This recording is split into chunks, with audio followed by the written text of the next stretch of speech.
फिलहाल इसमें हांसी के लघु सचिवालय के अंदर मौजूद है। आज सरपंच संजय दुहन मर्डर मामले में बड़ा खुलासा एसपी डॉक्टर मकसूद अहमद जी ने किया है। 4 लोगों को इसमें हिरासत में लिया है और चारों के ऊपर 302 के तहत मुकदमा दर्ज किया गया है। बता दें आपको, करण इसमें साजिश करता है। जो बार बार में परिवार ने आरोप लगाए थे, जो करण इस पूरे प्लान को लीड कर रहा था, कुछ सहपाठी थे, कुछ यारी दोस्ती निभाने के लिए इस हत्याकांड में शामिल हुए हैं। बताया जा रहा है कि नारायण से उसकी रैकी शुरू हो गई थी, लेकिन उस हत्याकांड को वहां पर अंजाम नहीं दे पाए थे। गांव कुंवारी में इस हत्याकांड को अंजाम दिया गया है। 1 साल पहले जो करण के ऊपर फायर किए गए थे, उसी का बदला लेने के लिए करण ने ये पूरा प्लान रचा। आज एसपी साहब ने क्या खुलासा किया पीसी के माध्यम से, और कौन कौन से 4 लोग हैं और कहां कहां से इनकी गिरफ्तारी हुई, एसपी साहब की जुबानी सुनिए। देखिए, जैसा कि आप सभी को पता है कि 3 मार्च को रात 8:30 बजे कंवारी गांव में मौजूदा सरपंच संजय और नरसिंह दुहन की गाड़ी में गोलियां मारकर हत्या कर दी गई थी। और उसी दिशा में हम प्रयास कर रहे थे उस वारदात को सॉल्व करने के लिए, जिसमें कि हमने हमारे यहाँ पर भी एक एसआईटी का गठन किया था, जिसमें कि डीएसपी रविंद्र सांगवान के नेतृत्व में सीआईए की टीम हमारी काम कर रही थी। साथ ही उसमें एसटीएफ हिसार की टीम भी हमारे साथ में मिलकर के काम कर रही थी। और उसी वारदात के सिलसिले में आज हमें सफलता हासिल हुई है और हमने उसमें 4 मुलजिमों को गिरफ्तार कर लिया है।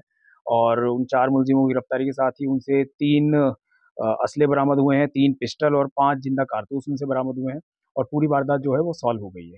तो ये जो वारदात है, इसके बारे में हम आपको बताना चाहेंगे कि इसमें हुआ ये था कि संजय और नरसिंह को 2 लड़के हैं जो मेन मुलजिम हैं, जिन्होंने की गोली मारी थी, जिसमें कि सुमित उर्फ छाबड़ा सन ऑफ राजेश कंवारी गांव का ही रहने वाला है।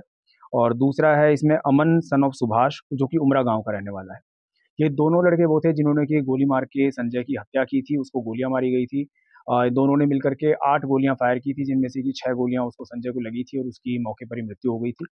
उसमें इनके साथ में जो साजिश में शामिल हैं, एक सचिन उर्फ चूचू सन ऑफ अजय कंवारी गांव का रहने वाला लड़का है। और एक इसमें है कि करण सन ऑफ महावीर, जो कि कंवारी गांव का रहने वाला है। करण जो है, जैसा कि आपको पता होगा कि वो इस एफआईआर में बाय नेम मेन मुलजिम था, क्योंकि जो मृतक पक्ष है उनका ये कहना था कि करण ही है जिसने कि मेन ये वारदात सारी करवाई है। करण के साथ में रंजिश ये थी, जैसा कि पिछले साल 9 मार्च 2023 को पाक के अवसर पर जो संजय जो मृतक है, उसके लड़के पुनीत ने करण को गोली मारी थी। उस टाइम का लड़ाई झगड़ा हो गया था डीजे बजाने को लेकर के, जिसमें कि उसने गोली मारी थी। 307 का मुकदमा उस पर दर्ज हुआ था, इसमें कि अभी भी पुनीत अंदर है। तो वो रंजिश थी करण की कि करण उसका बदला लेना चाहता था जो उसके साथ हुआ था उसका।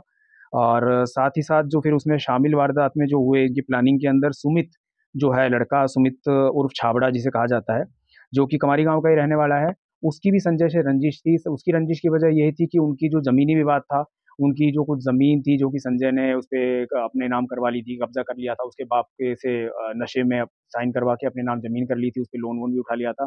क्योंकि सुमित कहता रहता था कि मेरे को ये जमीन वापस चाहिए, जो जमीन है वो हमको वापस दी जाए। और साथ ही जब इसके बारे में इनकी पंचायत हुई थी जमीनी विवाद के बारे में, तो 1 साल पहले तकरीबन जो पंचायत हुई थी, उसमें पंचायत के बीच में ही संजय ने सुमित के पिता को थप्पड़ मार दिया था। तो उस बेइज्जती का भी वो बदला लेना चाहता था, और साथ ही साथ वो ज़मीनी विवाद जो था उसमें भी उसने उससे दुश्मनी रंजिश रख ली थी कि भी मुझे इसका बदला लेना है।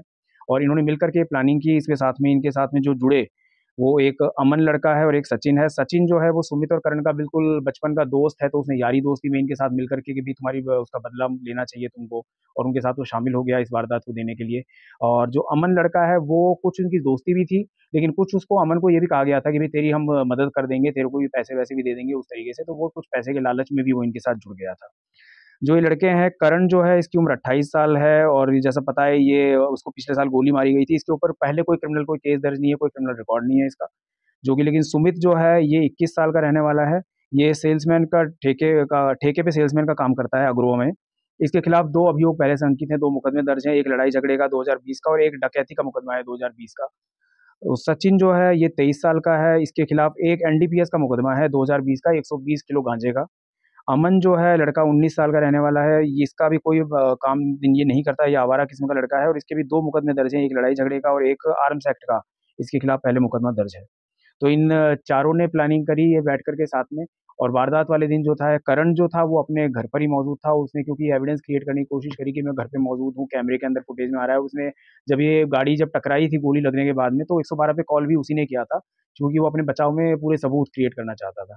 लेकिन वारदात जो कि गोली जो चलाई थी वो अमन और सुमित ने चलाई थी, और सचिन उनका साथ था जो उनके साथ पहले प्लानिंग में साथ था। अभी तक प्रारंभिक पूछताछ में यही सारी बात सामने आई है। इनसे 3 पिस्टल और 5 कारतूस बरामद हुए हैं। बाकी अभी इनका रिमांड लेके इनसे पूछताछ की जाएगी, और भी जो कोई भी लोग इसके साथ इनके प्लानिंग में शामिल हैं उन सभी को इसमें डिस्कवर किया जाएगा, उनके बारे में पूछताछ करके जो भी सामने आएंगे उन सभी को फिर गिरफ्तार किया जाएगा। सर इन्हें कहाँ से गिरफ्तार किया गया? इनको जो 3 हैं इसमें सुमित, सचिन और अमन, इनको तो मुजादपुर से आज गिरफ्तार किया गया है, मुजादपुर कमारी रोड से, और जो करण है इसको धमाना सुल्तानपुर रोड पे गिरफ्तार किया गया है। ये है कि उस दिन से, वारदात के दिन से ही ये फरार चल रहे थे, और उसके बाद में इन्होंने फरारी बाहर राजस्थान साइड में ये फरार चल रहे थे, वहाँ पे फरारी काट के आए।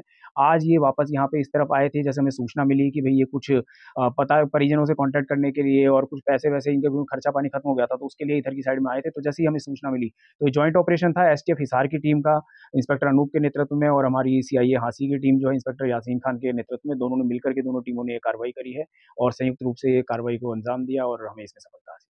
सर जो असला मिला ये वैध था या अवैध था? नहीं, अभी तक तो ये वैसे अवैध ही लग रहा है, बाकी इसकी पूछताछ की जाएगी। वैसे अवैध ही असला है, कोई ऐसा कोई लाइसेंसी असला नहीं है इसमें। बाकी इनसे और इनको रिमांड लेकर के और गहनता से पूछताछ की जाएगी, और इसमें अभी हमें लगता है अगर मान लो और भी जो लोग हैं कि जो इनके साथ प्लानिंग में शामिल होंगे, एक्चुअल वारदात को अंजाम देने वाले तो 2 लड़के थे, बाकी 2 प्लानिंग में हैं, और भी जो भी होंगे प्लानिंग में सभी को उसके अंदर गिरफ्तार किया जाएगा। Thank you. परिवारजनों की तरफ से 11 लोगों को नामजद करके गिरफ्तार करवाई गई थी, जी। क्या ये उसी में से ही अलग थी?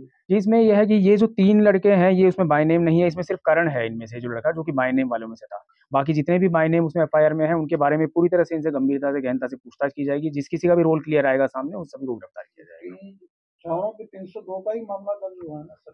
जी बिल्कुल, 2 302 हैं और बाकी तो नहीं है, वो प्लानिंग में है, तो जो प्लानिंग वाले उनके जो धारा बनती है वो बनेगी। इस हत्याकांड में मेन परिचालक कौन है सर? करण?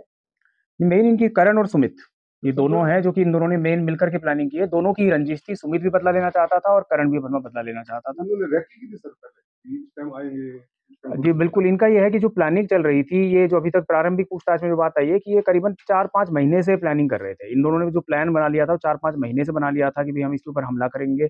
उसके बाद में इन्होंने पहले भी 1 दिन पहले भी कोशिश करी, लेकिन वो उस कोशिश में कामयाब नहीं हो पाए, और 2 तारीख को इनकी मीटिंग हुई थी, उसमें इन्होंने डिसाइड किया आपस में, और जो करण है उसने इनको 2 तारीख की मीटिंग में पैसे भी दिए थे, इनको दोनों लड़कों को जो है सुमित और अमन को। और उसके बाद में इन्होंने उस दिन भी जब ये पहले बारात में जब गया था संजय, तो वहाँ बारात में भी ये दोनों लड़के गए थे और उन्होंने ये भी सोचा था कि वहाँ जाकर भी हम इस वारदात को अंजाम देंगे, लेकिन वहाँ पे इसमें सफल नहीं हो पाए क्योंकि भीड़-भाड़ ज़्यादा थी, शादी में बारात का उत्सव था। तो उन्होंने फिर ये प्लान किया कि वापस हम जाते हैं कवारी गाँव में, और वहाँ फिर वो घात लगा के धर्मशाला में बैठ गए थे और उसका वेट कर रहे थे। उनको पता था कि भई उसके साथ गाड़ी में कौन है और वो कहाँ पे गाड़ी रुकेगी। तो उनको पूरा पहले से प्लानिंग में पूरा प्लान किया हुआ था, पूरा पता था कि यहाँ पे आएँगे और यहाँ पे फिर हम इनको गोली मारेंगे। सर सिक्योरिटी की भी मांग की जा रही थी, कहा जा रहा था सिक्योरिटी नहीं दी गई। नहीं देखिए, संजय की बात ये थी कि संजय जो है इसमें पहले वाले मुकदमे में 307 में वो एक्यूज़ था, और पहले यानी कि जब मैं यहाँ पे 6 महीने पहले उसने एक बार कहा था कि मुझे खतरा है, तो उस टाइम हमने उसको सिक्योरिटी प्रोवाइड की थी। उसके बाद सिक्योरिटी रही थी 2-3 महीने तक, लेकिन उसके बाद में कोई ऐसा कोई थ्रेट का कोई एक्चुअल कोई वो नहीं था कि भई उसके पास कोई धमकी भरा कोई कॉल आया हो या मैसेज आया हो। तो हमने उसको उस टाइम फिर भी प्रिवेंटिव के तौर पे दी थी सिक्योरिटी, लेकिन बाद में विथड्रॉ कर ली थी। जनवरी में फिर इनका एक बार और लड़ाई झगड़ा हुआ था, तो उस टाइम पे भी उसने वापस से ये बात आई थी भई इसको कि थ्रेट हो सकता है, कुछ हो सकता है, तो हमने उस टाइम पे भी इसको सिक्योरिटी दी थी। लेकिन बाद में असेसमेंट करने के बाद में ऐसी कोई बात नहीं लगी, तो 1 महीने बाद वो जो सिक्योरिटी थी वो वापस ले ली गई थी, क्योंकि कोई ऐसी खतरे की बात नहीं आई थी। और उसके बाद में फिर अभी उसके पास में कोई सिक्योरिटी नहीं थी। इस हत्याकांड में 4 ही लोग शामिल हैं सर, कुछ और भी लोग? नहीं बिल्कुल, अभी और पूछताछ की जाएगी, हो सकता है और भी नाम सामने आए, जो भी आएँगे उन सभी को गिरफ्तार किया जाएगा। ठीक है जी, थैंक यू।